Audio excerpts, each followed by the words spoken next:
Hello, welcome to Top TV's newspaper review. Today is Friday, the 22nd day in the month of July, and I'm really excited to have you join us here on the newspaper review. My name is William Sabule, and with me here this morning is Mr. Victor Sioko. Thank you. Yes, thank you for coming once more Thank on you, the sir. program.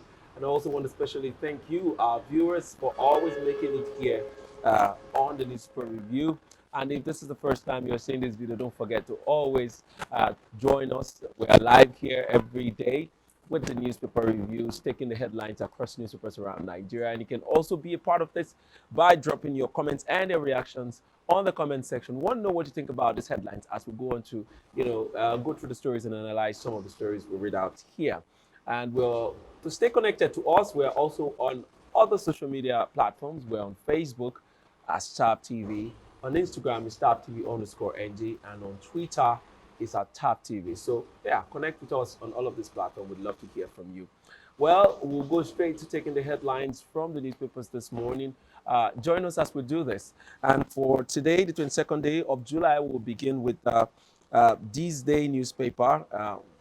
And on This Day newspaper there, we see Nigeria's debt service cost hits. Okay, I'll take that again. It says Nigeria's debt service cost hits 1.94 trillion naira, overwhelms revenue by 310 billion naira. Petrol subsidy may go up 6.72 trillion in 2023. Projects 17.99 trillion expenditure, and then 303.17 billion naira oil revenue. All right, get details of that from This Day newspaper. All right, we're moving on to other headlines here on This Day. We see Nasima, future of manufacturing bleak as industrialists shut down factories for importation.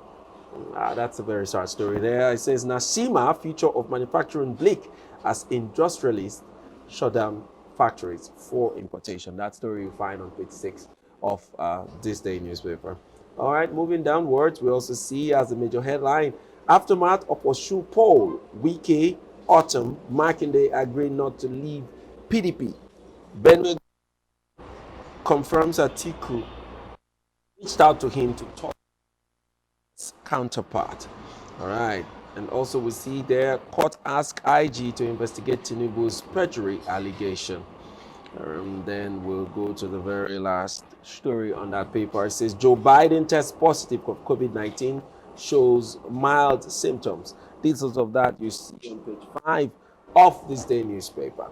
All right, Mr. Victor, let me come to you. I'd like you to react to any story of your choice today. That's the angle I'm coming with today. Like, I don't want to ask you any questions. Okay. Just speak out any story from all the Okay. stories. From this day, I have like three stories to talk about. Okay, let me start with Joe Biden. It's glaring now that COVID is still in the air. Yes, it is. Okay, so persons out there, you just also need to be mindful of your health practices. Yeah. You should make sure that you protect yourself the best you can, because COVID is still out there, especially for our aged parents. Okay, we need to keep telling them, keep educating them that, see, you need to take precautionary measures because COVID is still out there. Okay. And then Biden also took the vaccines. He actually Yes. took like 2 jabs plus an extra booster. Yes. But now he's still down with COVID. And Trump has already responded that, okay, you've taken the vaccine, but you are still, you still got the COVID. But the bad part of this whole scenario is that it's going to make some persons that have refused to take their vaccine stamp on their feet, saying that vaccines do not work. Yeah, there's no So that's the bad part of all this. And mind you, even in sports, it is really influencing many sportsmen. Look at Djokovic. Djokovic is still in the Trump side. He's still with the Trump side that do not encourage people taking vaccines.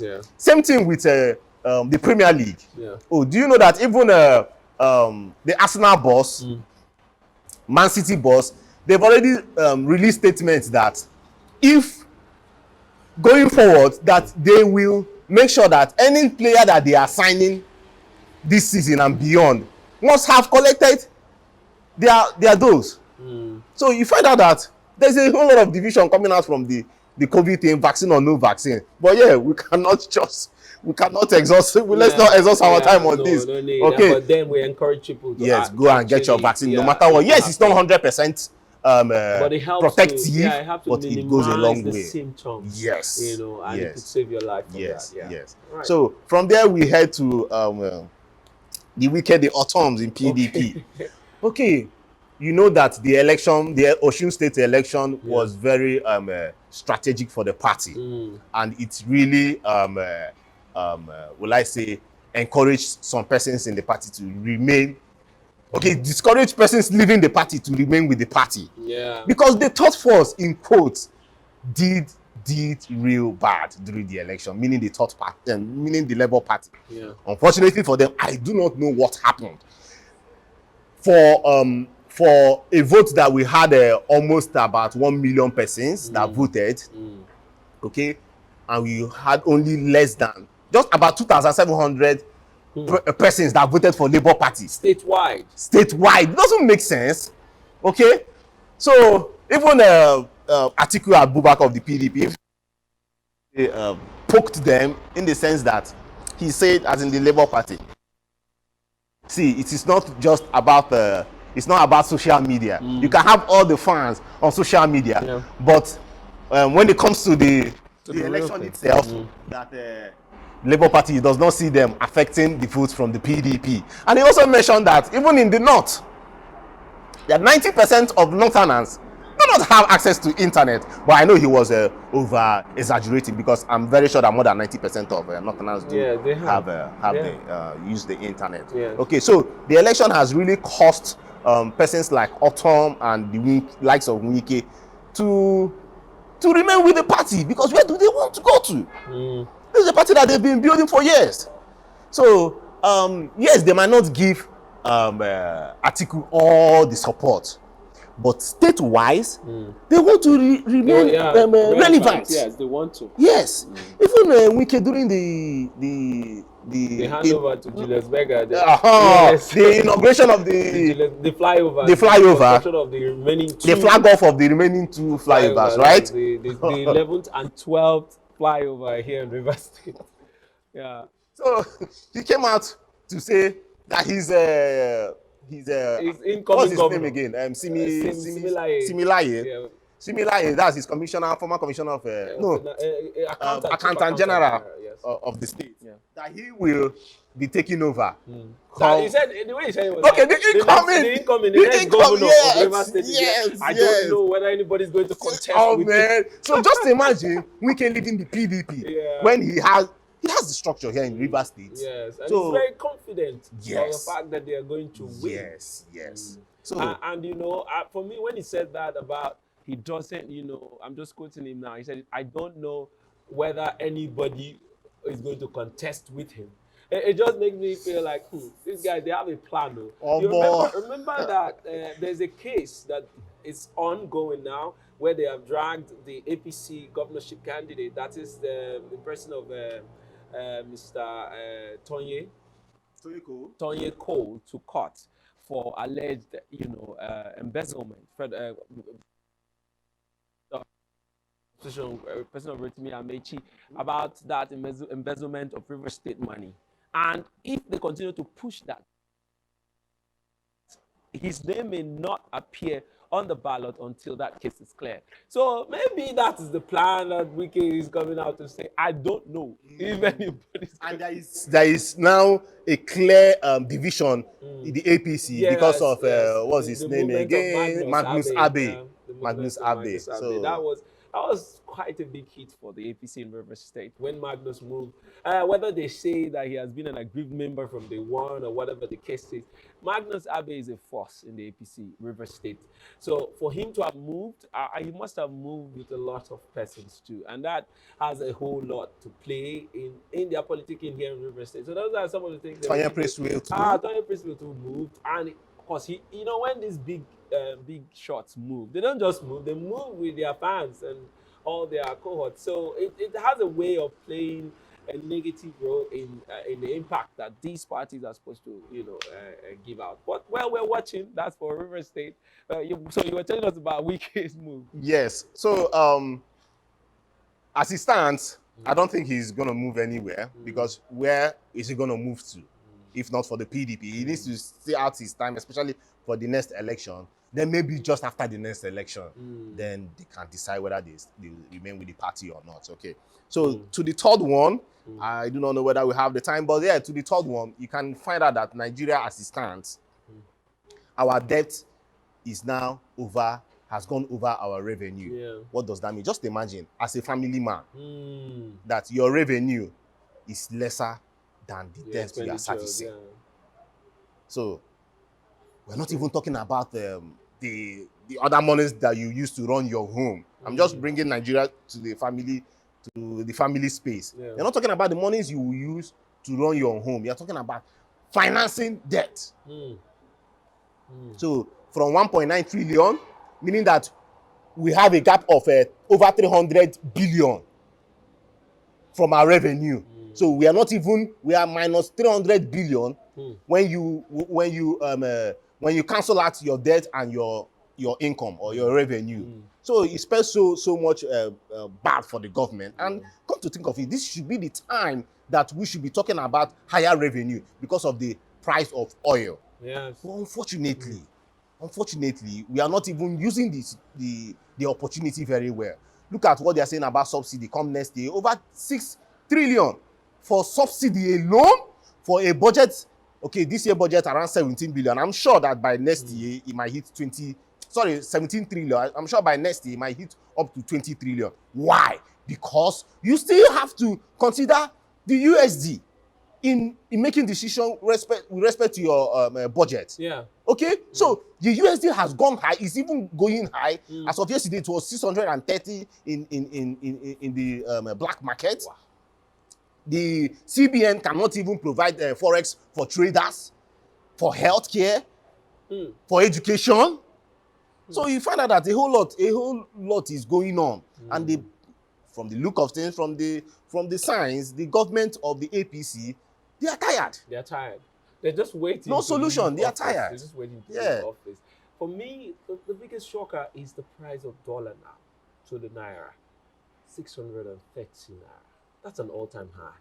And there's a projection that it will get to 1,000 naira if the government does not really put out a proper intervention. And that's a real problematic thing. The cost of things. Nigeria is an importation country. We import a lot of things that we use here. And the cost of things these days, you don't want to know. You don't want to know. For me, presently, 10K does not mean anything to me anymore. 10K is like 1K to me nowadays because by the time you buy one thing, that's finished too. There's nothing cheap common again. Oil. As common as groundnut oil. There is nothing cheap again. Like 10K is 1K for me now. All right, let's move on to other papers, and we're going to the Daily Sun newspaper for today, the 22nd day. 22. And we start on the top part of that paper. It says here, IPOP draws battle lines with a Bubeago, places 2 million naira bounty on its commander over Awomama killings. Dismisses sit at home today. Political opponents igniting crisis in Imo. The government is speaking there. Details of that story you find on the Daily Sun newspaper. All right, moving on. We also take this one. It said Nigeria needs God's over. Details of page 8 of the Daily Sun newspaper. Also, as the major headline on the Daily Sun, nationwide ban on Okada looms. Federal government mulls ban on mining as police allege plot to attack Kanu. I'll take that again. Federal government also mulls ban on mining as police allege plot to attack Kanu. Also, we'll take these stories. It says JAMB pegs varsity cutoff marks at 140.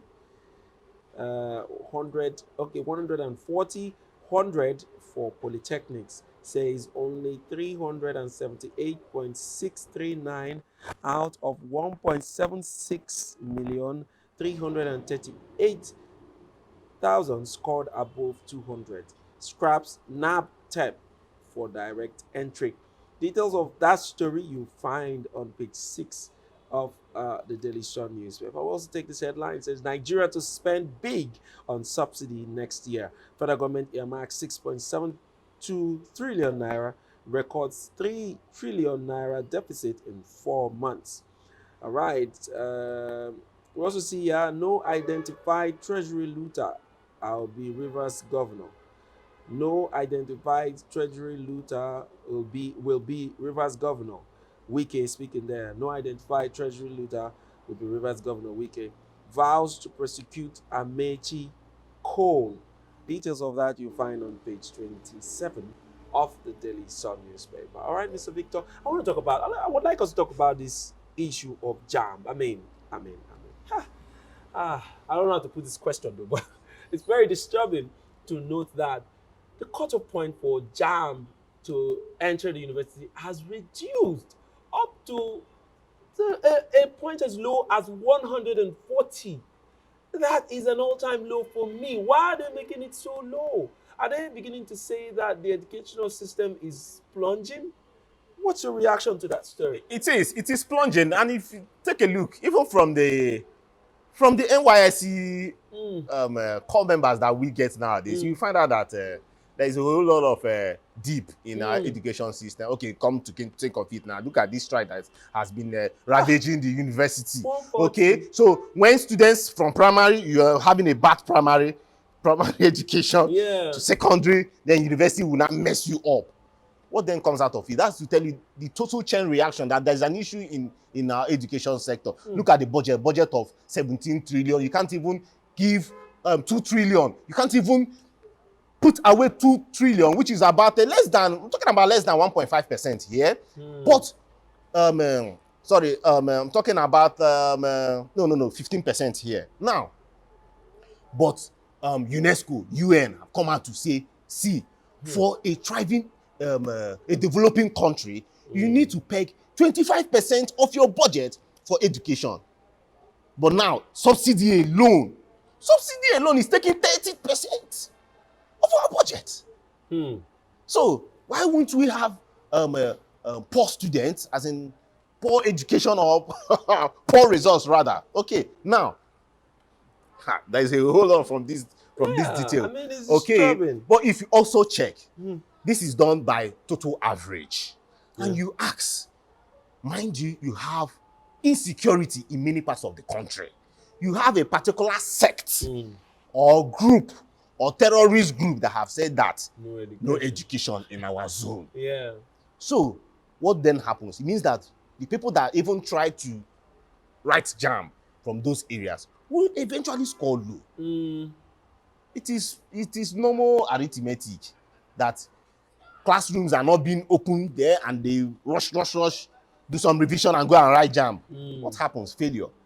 So it affects this number, even down to look at what is happening. Oh man, I am so, will I say, sympathetic with the polytechnics. Yeah. Just 100. And you even know that our polytechnic, they are we're talking ASU. We are not talking even about ASOP. Yeah. These people, they are suffering. Look at Abia State. Are you aware that Abia State Polytechnic, that they've removed their accreditation? They've cancelled. In fact, the school, right now, if you have anybody right there, tell the person to just leave that university. Reason, because they've been owing the government of Abia State salaries of lecturers for 30 months. 30 good months. How do you expect those teachers to teach? So it is dwindling down. Okay. Let me push that apart. A lawmaker just yesterday, during plenary, a lawmaker from Oyo State, she came out to say that this JAMB wahala. Why will students be writing JAMB every year? While in other climes, you write GRE, 5 years expiration. You write a GMAT, 5 years expiration. What's his name? TOEFL. No, not TOEFL. IELTS. IELTS should be about 5 years too.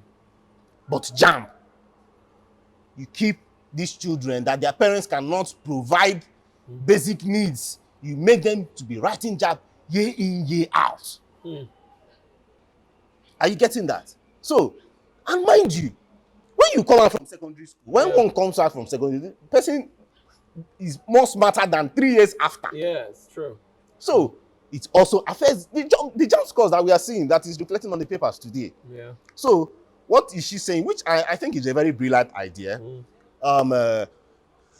Parents are going through a lot nowadays, even the students. So why would our students be writing JAMB year in year year in year? In as much as yes, they praise, there is so much praise. I'm part of the person that praises the JAMB boss, because when he came in, JAMB began to contribute to the national coffers. Okay, before now, JAMB was running on negative, no profit.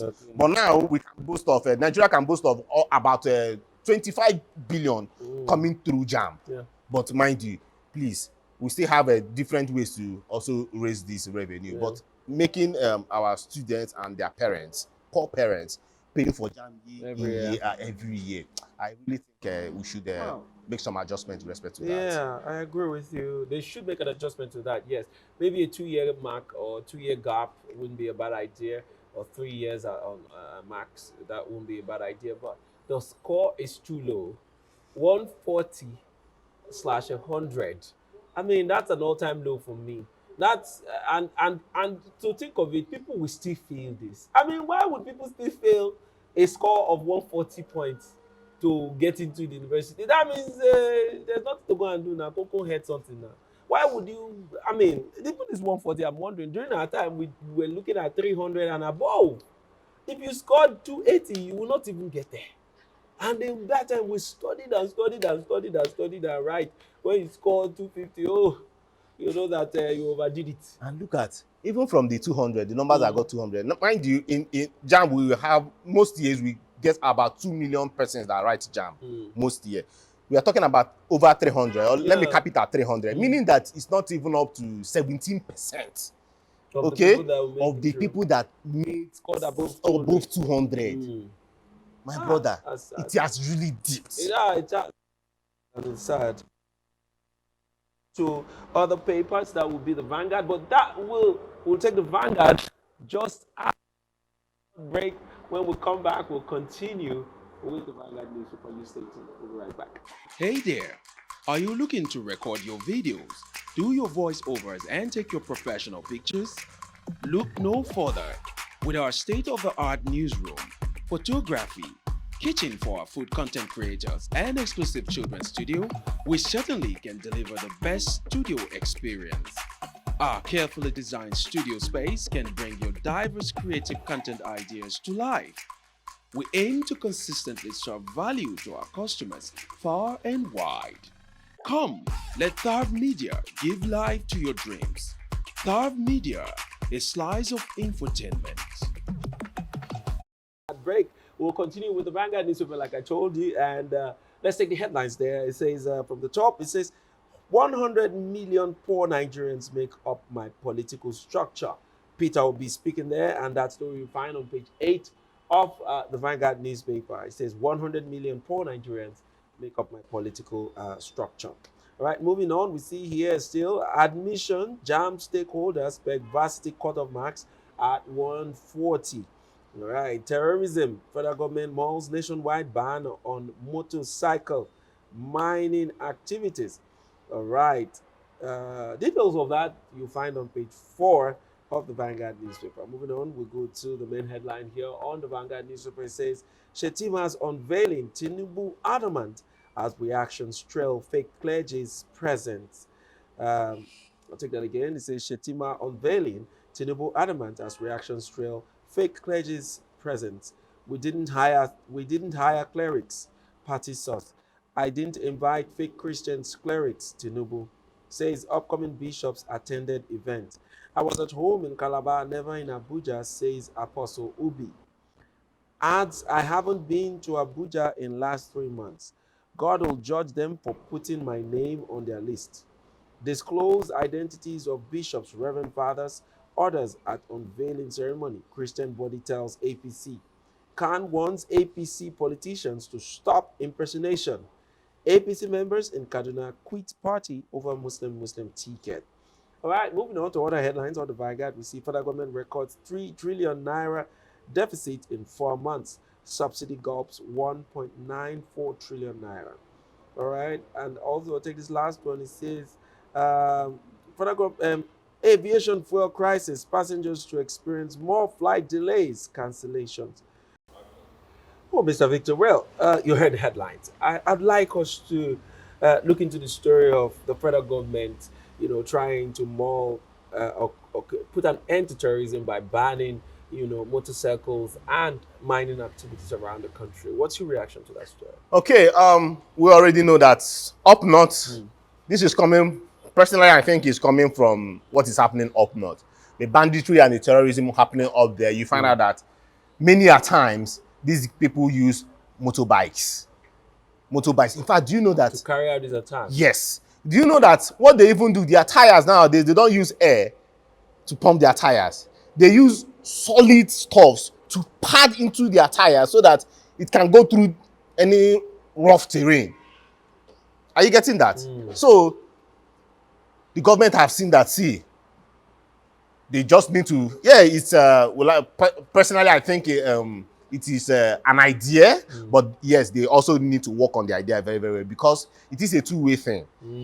It might help with security, but it will impoverish the persons using it for legal means, especially for farmers. Farmers still use motorbikes to transport themselves to their farms. Yes. Okay, and coming from the framework that the government has also failed to sort out transportation issues in the country.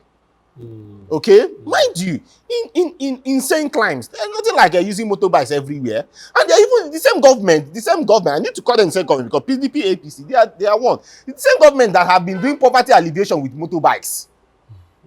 Okay, And wheelbarrows. And wheelbarrows. So they flooded the whole place with motorbikes. Now okay, they want to take it off. Now they want to take it off.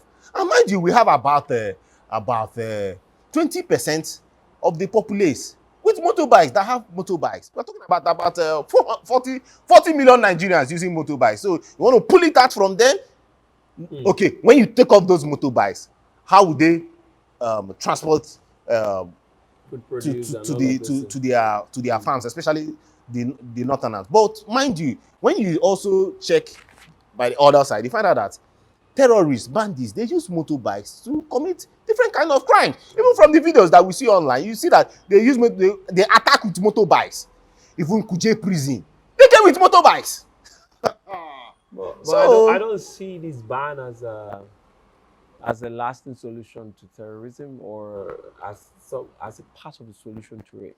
I don't know what the federal government is. See it. They should rise up to the occasion. They have the capacity to do so. They've forgotten that you can use intelligence to fight this, because these people, they plan before they execute. Okay, you need to intercept them. And they also use their intelligence against the government. That's why they succeed in their attacks. That's why they know that at this time they are changing guards at the prison yards. Let's go. Within this time and this time, they are do this. So if their intelligence system, that is the terrorist intelligence systems, how bad a government or a nation has developed with a more robust country like us, we should be able to overpower these people. But I just feel that the government knows what to do. But banning this is not the solution to this for me. It's going to be counterproductive than productive. So I think they should review that. They are going to ban it maybe in certain areas, in certain states of the series of attacks they've received based on these bikes. Well, that will make some sense, but nationwide, man, that's not going to work. Because down here, like you said, in some communities, some villages, this is the only source of livelihood of most of the people living there. People no longer go to the farms as they used to go before. I went to my village a month or two ago, and I found out that most of the young people there, they don't want to go to the farm anymore. They are about something else. Some of them are gone into internet fraud. Some of them are looking for, white-collar jobs in the city. The cities are empty. So the ones that are there and they're using these bikes to, earn a living, you want to take them off. What are you going to, that's one funny thing about Nigerian government. They they place bans and they take off certain structures, they don't replace it with anything else. So the people, try to find other things to replace this thing that the government has taken away from them. And most times they end up in crimes. They end up in crimes, and that's why the increase, there's been, a steady increase, steady rise in. Well, for me, I don't think it's a wise move, but well, if they say based on their, security analysis work, well, let's watch how they go about it. But I just hope that, they get it right. You have more to add? Okay, yeah, I have more because when we are talking about terrorists using bikes to make these attacks, mind you, just yesterday, Minister of Interior, Rauf Aregbesola, Yeah. came out to say that the men that attacked Kuje prison, they were helped by officials. Okay, so what that also means is that it is not just about banning bikes, just like you said. If they take care of the security apparatus of this country, the intelligence team should work, which they worked. From what I heard from the Kuje prison, they worked, they supply them with, furnish them with information, but the information weren't used. Okay, so make sure that the security system is working. Then fix the economy. My brother, terrorism will be dealt with. I agree. It will be dealt with. Totally. Well, that's all we'll be taking today, Mr. Victor. I want to thank you so much for coming through once more. And to our viewers, thank you for staying up to this time on the Newspaper Review. My name is William Sabule, and this has been the Newspaper Review. You can also be a part of this. Drop your comments and your reactions on the comment section. We'd love to hear what you think about these topics we've discussed today. You too can also drop your comments on the comment section. We'd love to hear from you. That's all we'll be taking today. My name is William Sabule. See you next time on the Newspaper Review.